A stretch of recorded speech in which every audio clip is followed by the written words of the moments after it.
Hare Krishna, Haribol. Desculpem o atraso, mas hoje tivemos vários problemas técnicos aqui. Mas enfim, acho que estamos conseguindo entrar ao vivo aqui na página do Facebook do Rio de Janeiro. Eu sou Atsundara Das e hoje nós vamos ler do Srimad Bhagavatam, canto 3, capítulo 9. Capítulo 9, os versos 40 e 41. Ya etena pumam nityam stutvash stotrenamam bhajet tasyashu samprasideyam sarvakama vareshvaraha. Tradução e significado dados por Sua Divina Graça Bhaicharan Swami Srila Prabhupada. Qualquer ser humano que orar como Brahma e que deste modo me adorar, muito brevemente será abençoado com a satisfação de todos os seus desejos, pois eu sou o Senhor de todas as bênçãos. Significado: as orações oferecidas por Brahma não podem ser cantadas por alguém que deseje satisfazer seu próprio gozo dos sentidos. Estas orações só podem ser selecionadas por uma pessoa que queira satisfazer o Senhor, servindo-o.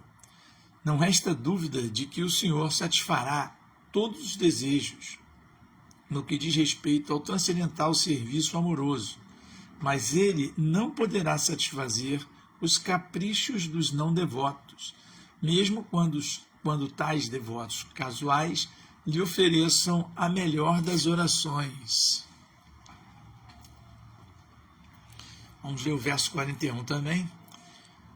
Purtena tapassa yagyair dhanair yoga samadhina radhan mishreya sampunsan matpritistattvavim matam. É opinião dos transcendentalistas experientes que a meta última de se executar todas as tradicionais boas ações, penitências, sacrifícios, caridades, atividades místicas, transes, etc., é invocar minha satisfação. Significado de Prabhupada. Há muitas atividades tradicionalmente piedosas na sociedade humana, tais como altruísmo, filantropia, nacionalismo, internacionalismo, caridade, sacrifício, penitência e até mesmo meditação em transe. E todas elas só podem ser totalmente benéficas quando levam à satisfação da suprema personalidade de Deus. A perfeição de qualquer atividade, social, política, religiosa ou filantrópica, é satisfazer o Senhor Supremo. Este segredo do sucesso é conhecido do devoto do Senhor, como foi exemplificado por Arjuna no campo de batalha de Kurukshetra. Sendo um homem bom e não violento, Arjuna não queria lutar com seus parentes, mas, ao entender que Krishna queria a luta e a planejara em Kurukshetra, ele deixou de lado a sua própria satisfação e lutou para a satisfação do Senhor. Esta é a decisão correta para todos os homens inteligentes. Devemos nos preocupar apenas em satisfazer o Senhor através de nossas atividades. Se o Senhor se satisfizer com uma ação, qualquer que seja esta ação, então ela será bem-sucedida. Caso contrário, será mera perda de tempo. Este é o padrão para todo sacrifício, penitência, austeridade, transe místico e outros trabalhos bons e piedosos.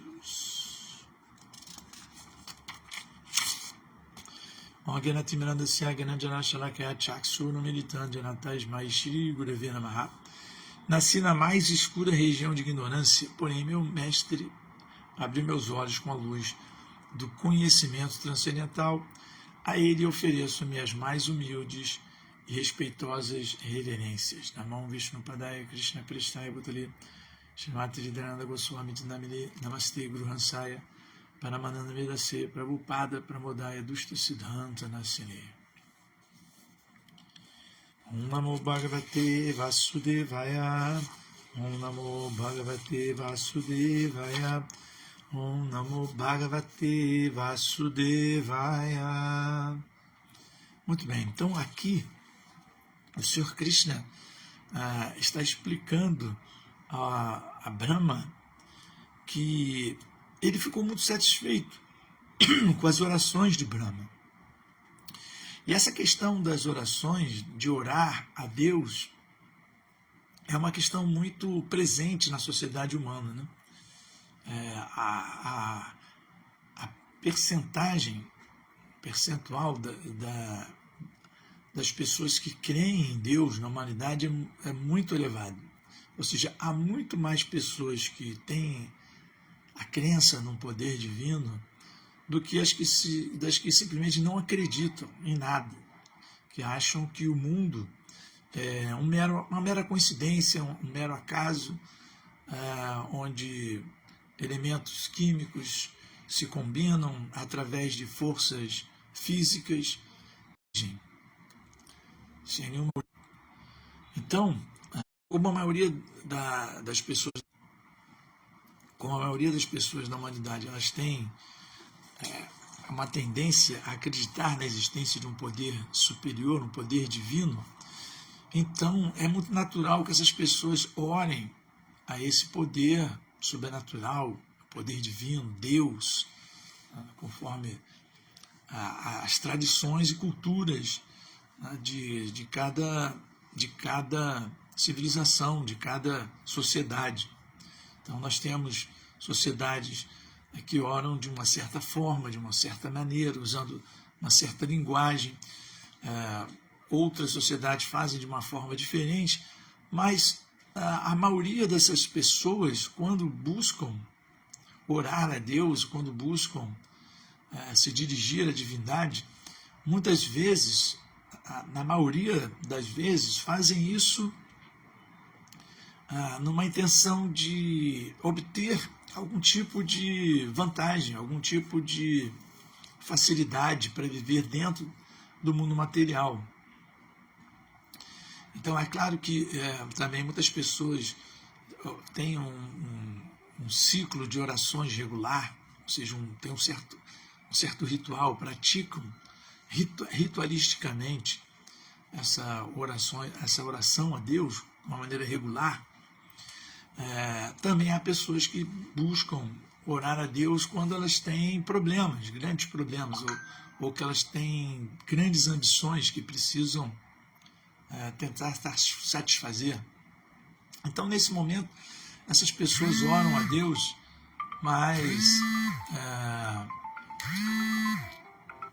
mas a motivação não é a satisfação de Deus, é uma satisfação pessoal. É claro que, como nós somos seres diminutos em comparação ao todo completo, é natural que nós nos sintamos desprotegidos, nos sintamos com necessidade de orar, de pedir um auxílio divino.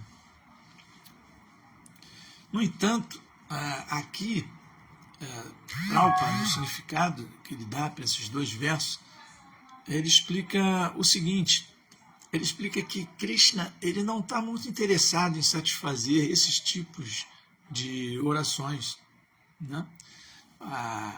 Embora muitas vezes isso possa nos trazer algum benefício, porque o simples fato de nos dirigirmos a Krishna, a Deus, a um poder superior, um poder divino, isso faz com que nós de alguma forma nos aproximemos, ainda que de uma forma muito simples, muito rudimentar, muito incipiente, ainda assim faz com que a nossa mente se volte a poderes superiores ao nosso. Isso, de alguma forma, é interessante para a alma espiritual que habita esse corpo material. Mesmo que sua motivação não seja a mais elevada, o fato de estar tentando meditar num poder superior, tentando se aproximar de um poder superior, de Deus, de Krishna, isso pode ser algo positivo. Ou seja, uma posição um pouco mais avançada do que um simples materialista que ele busca só satisfazer os seus desejos, né?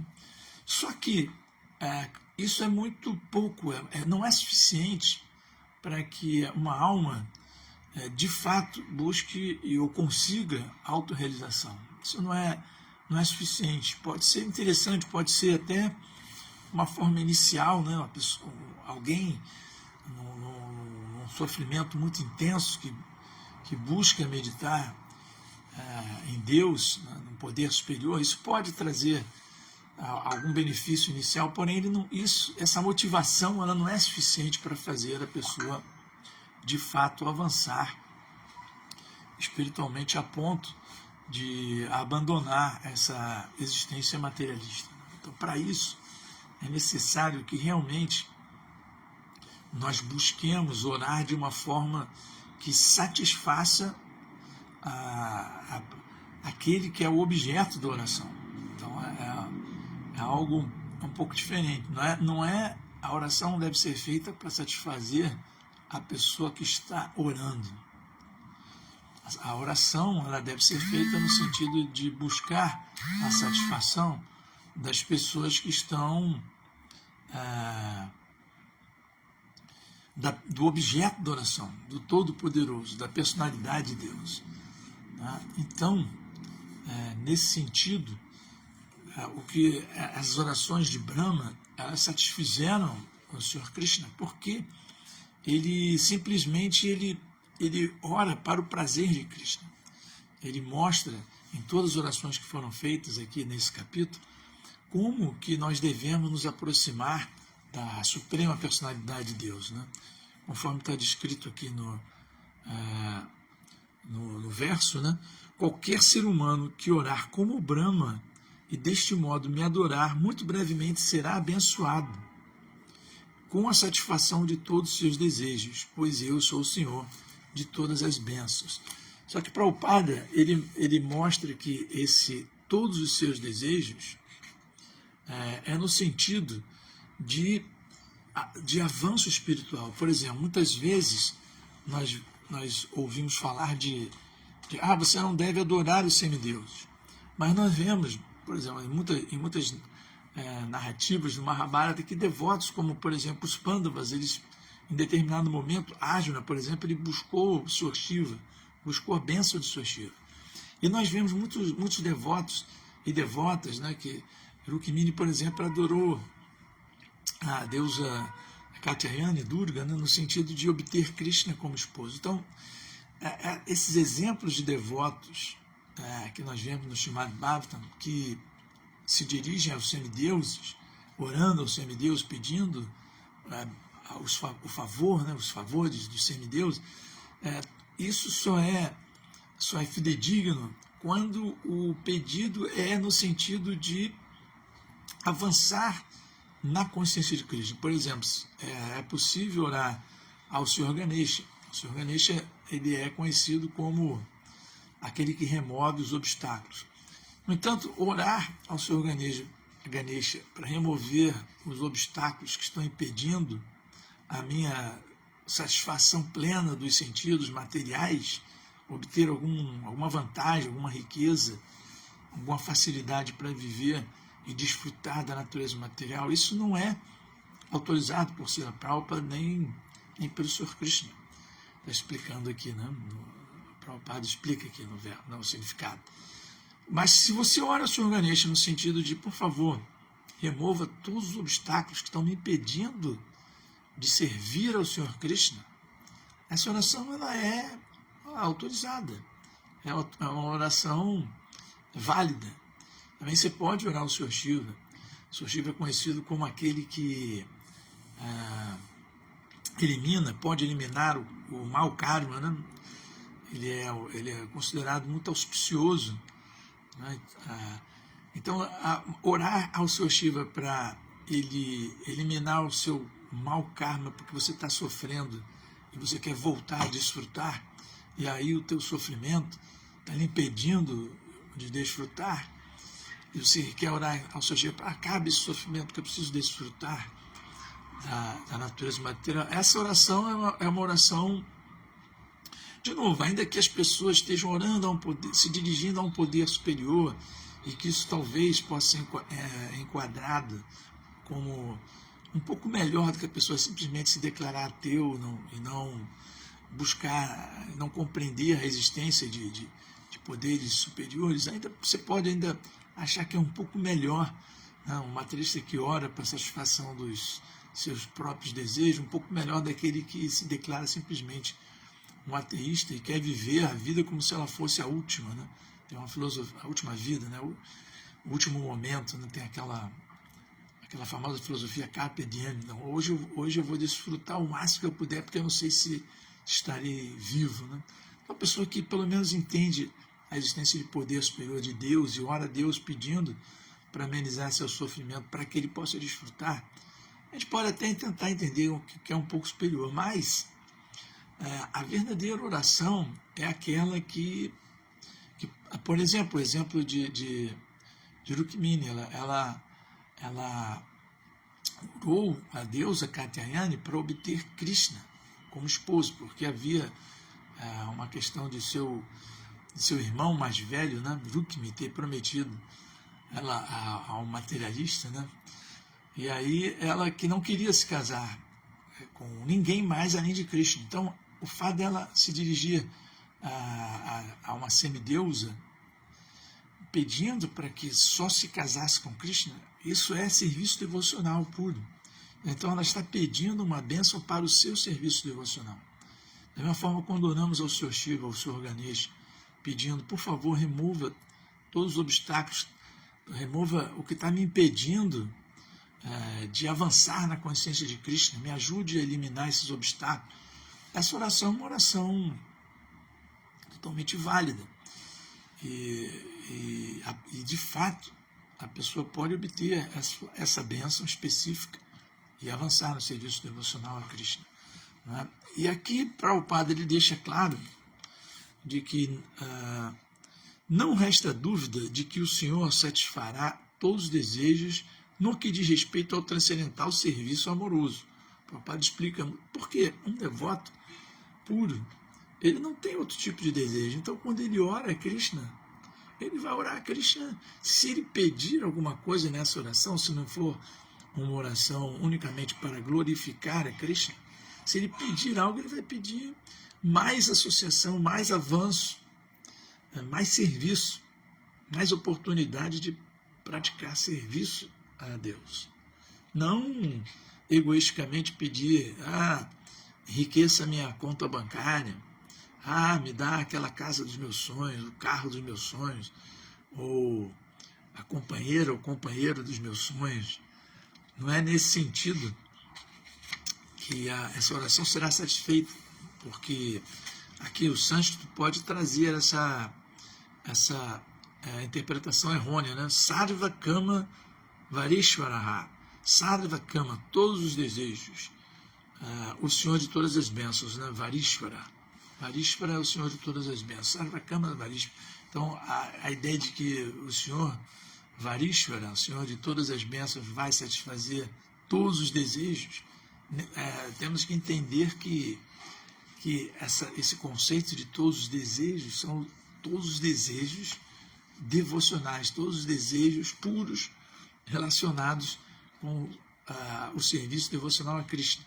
Por isso que Prabhupada, por isso que é muito importante ler as Escrituras e obter a guia, né, de um devoto puro como Srila Prabhupada, porque ele pode esclarecer esses pontos que podem nos induzir a uma interpretação errônea, né?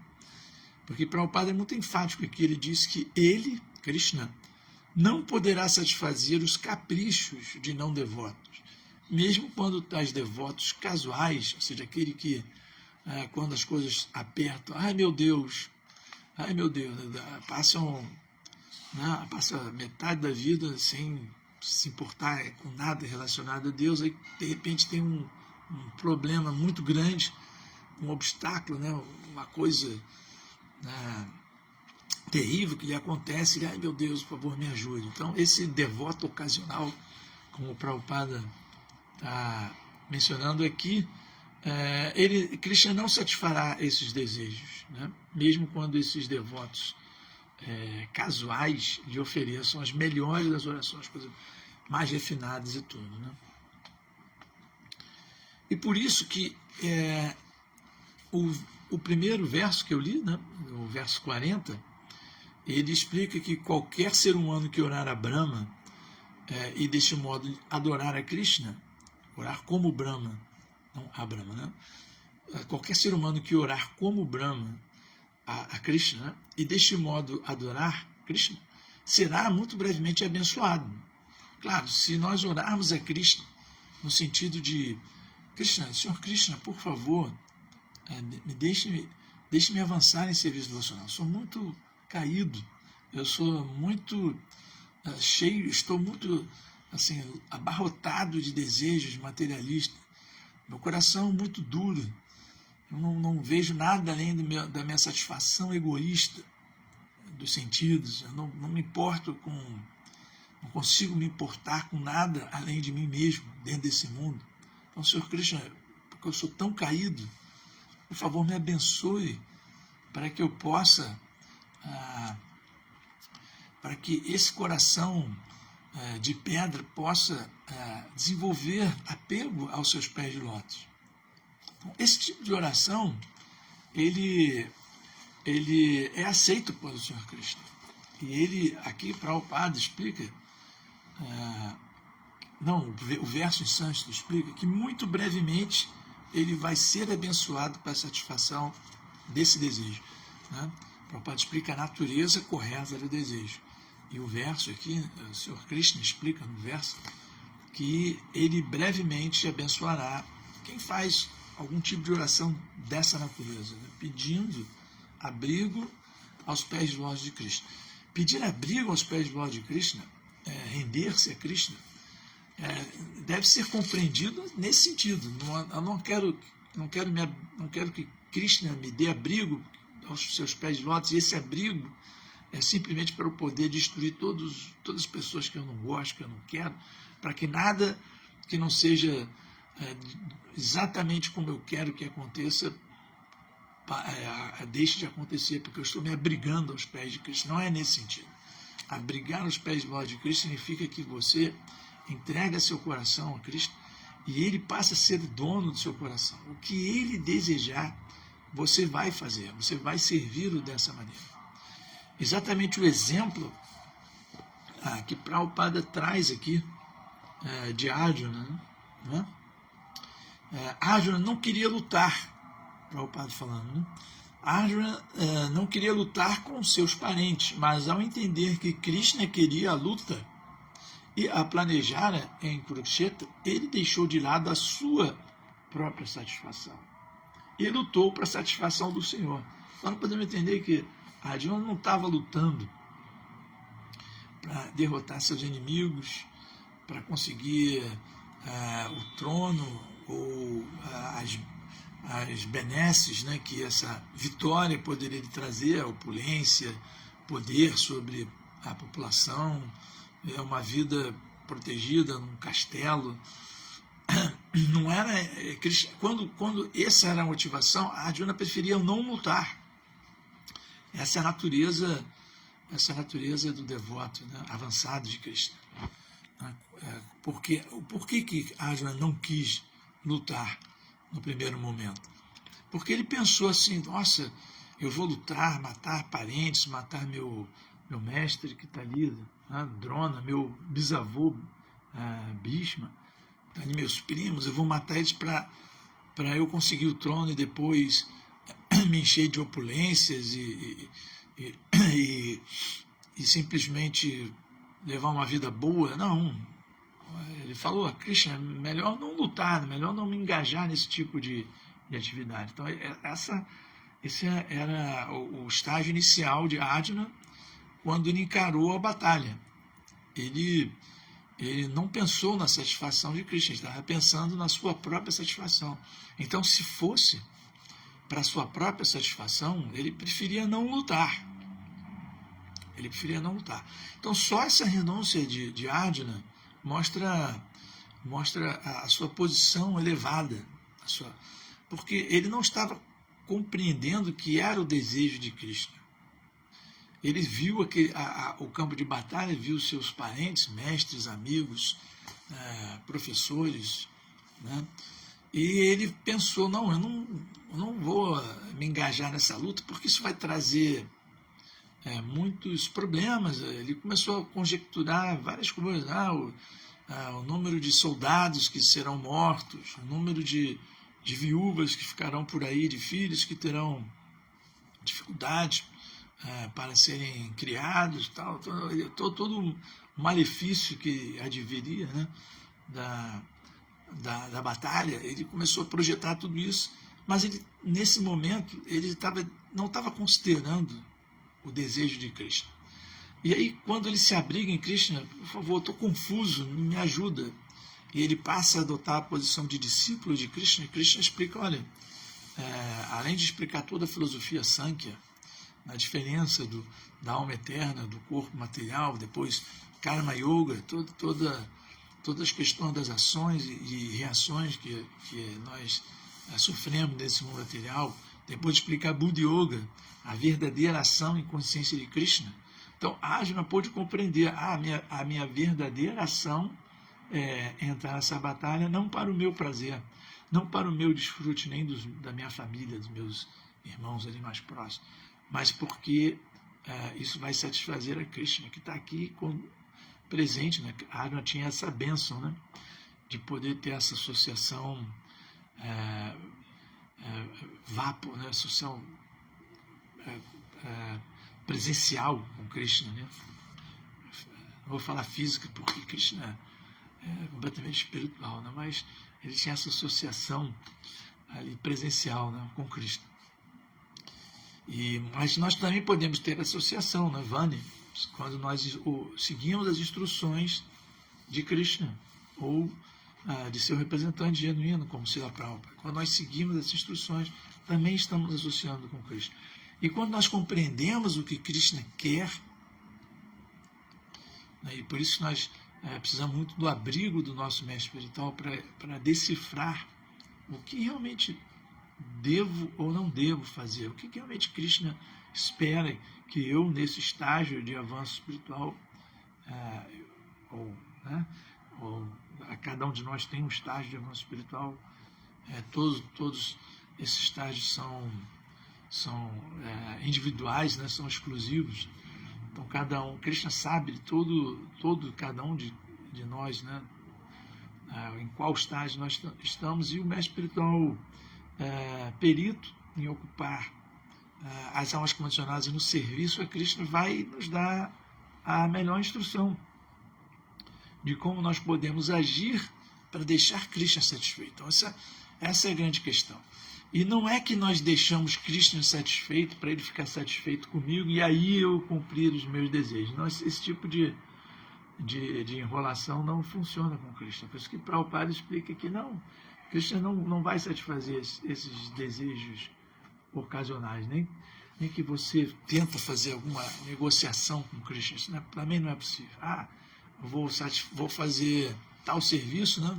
Vou no templo, vou limpar o templo, vou fazer isso tudo, depois aí Krishna vai me dar alguma bênção, aí eu vou conseguir, né, aquele emprego, vou melhorar de vida. Não é nesse sentido. A satisfação de Krishna, ela em si já é o caminho e o objetivo. Não há um objetivo secundário. O objetivo é satisfazer a Krishna e deixar ele satisfeito. Aí sim que você pode começar a desfrutar da verdadeira